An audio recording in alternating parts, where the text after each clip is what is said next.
be here. Mrs. Tiamotopoulou, thank you for your invitation. I'm honored.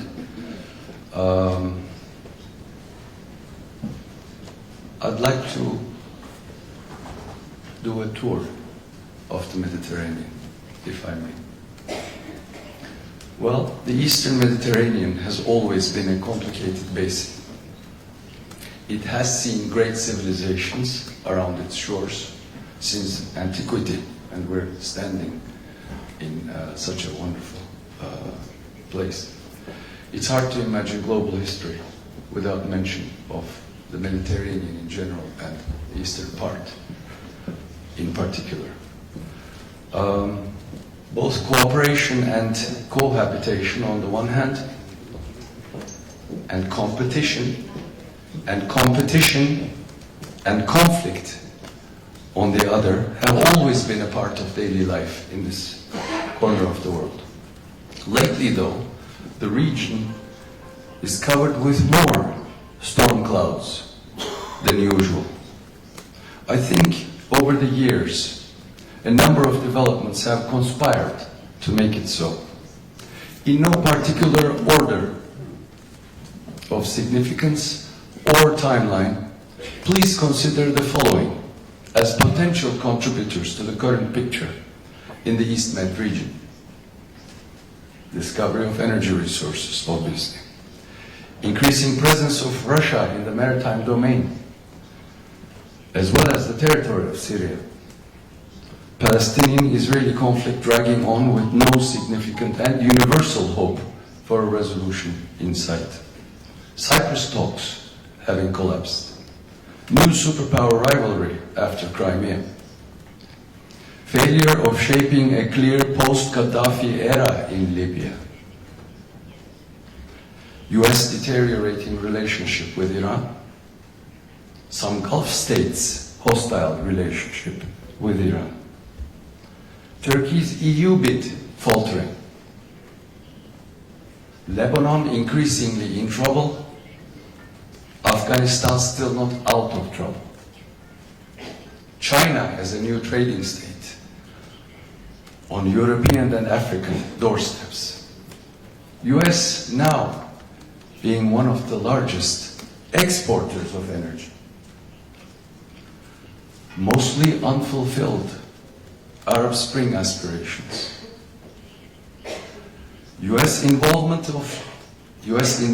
in Iraq with no discernible post-Saddam plan.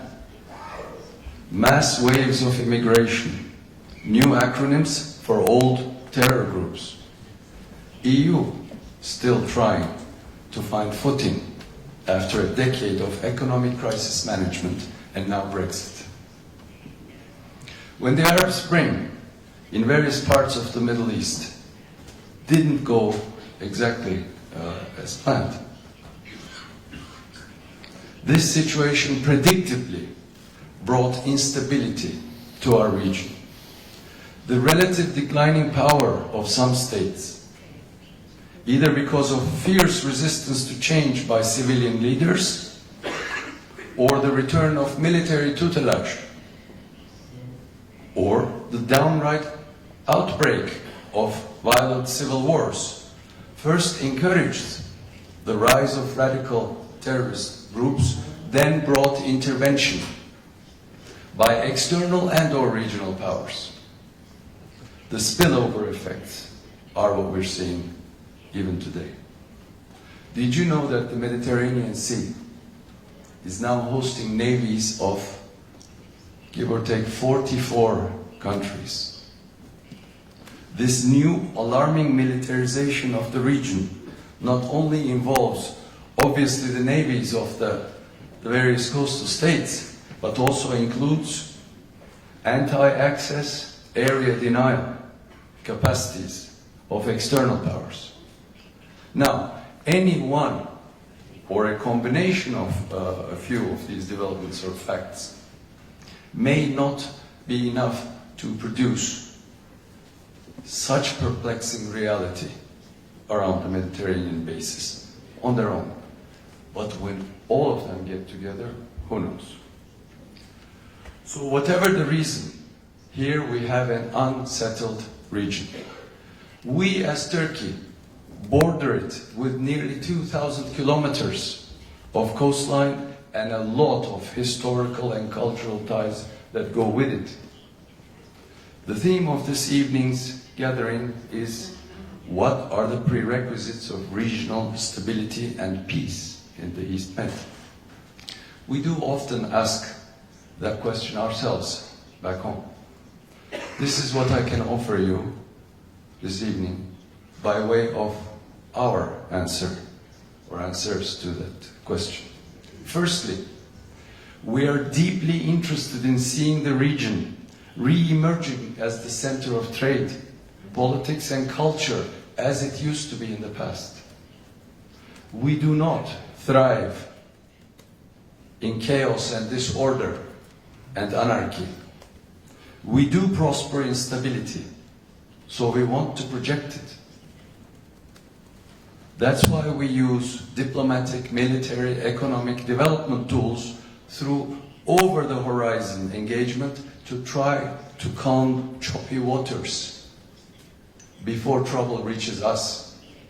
That's why we're all the way in Afghanistan trying to make it a safer place for its inhabitants. That's why we're in Africa, digging wells and building schools and hospitals. That's why we cannot be simple spectators to what happens across our borders. That's why we provide material care for another 4 million people right outside our borders, on top of the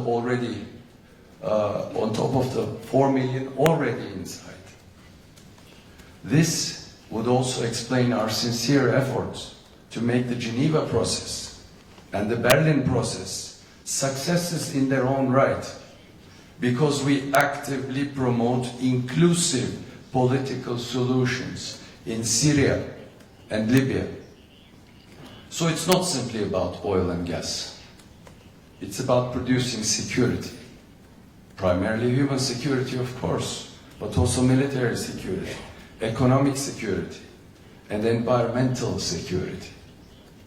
In any case, we always try to make sure that we end up having a wide range of policy choices before us, so that we're not stuck between a bad or worse decision. We are, after all, a trading and traveling state. Secondly, terrorism must be stamped out in all forms and manifestations, and we must do that together. We will not allow terror groups to hurt our citizens or our economic well-being. We expect no ands, ifs, or buts from our allies. There is no excuse or explanation or justification for terrorism. We will not allow separatist agendas in or around our country either. The people of Iraq, Syria, and Libya deserve as much from us, from all of us. We have been and will continue to be a loyal NATO ally. It so happens that today is the 68th anniversary of our becoming an ally. Today. The whole point, ladies and gentlemen, of being part of an alliance is to know that your allies have your back. That's what we did after 9/11 without so much as blinking an eye, when we unanimously invoked Article 5, even before the US requested it. Thirdly, we are deeply committed to having shipping lanes and maritime zones around us clear, not only for us, but also for third parties and the rest of the world. Same goes for air corridors. We want them open. We will not take kindly to the nationalization or appropriation of the high seas or international skies around us.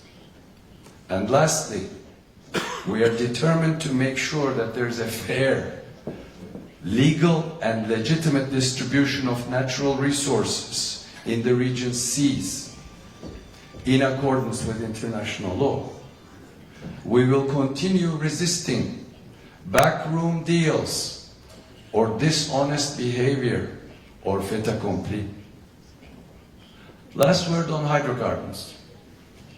Some policymakers and analysts have so far been proven wrong in their expectation when gas was found at in the opening years of this millennium, that such discoveries would serve as a motivation for furthering peace and cooperation in the solving of various problems, such as the Cyprus issue or even the Israeli-Palestinian conflict.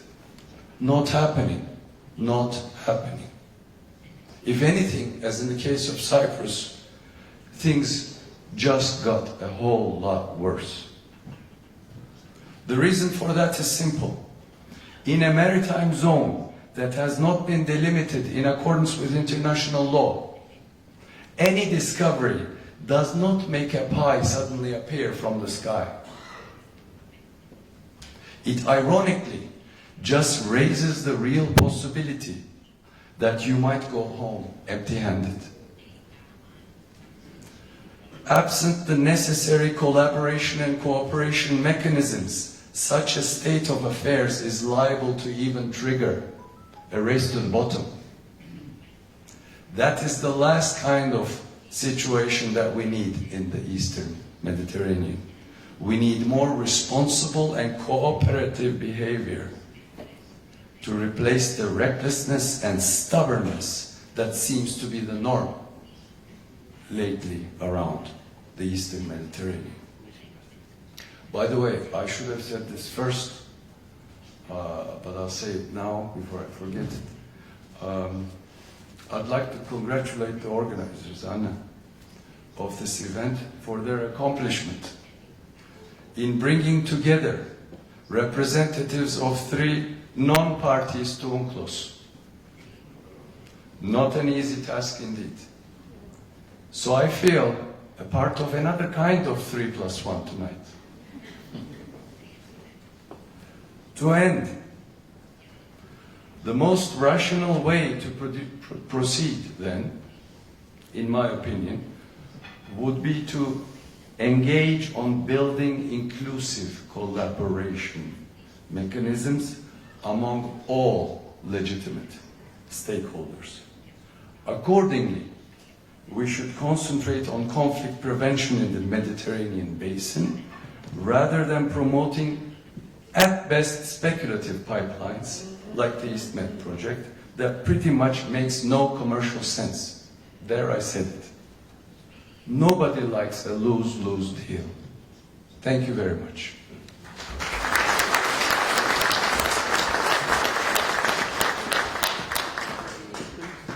Thank you.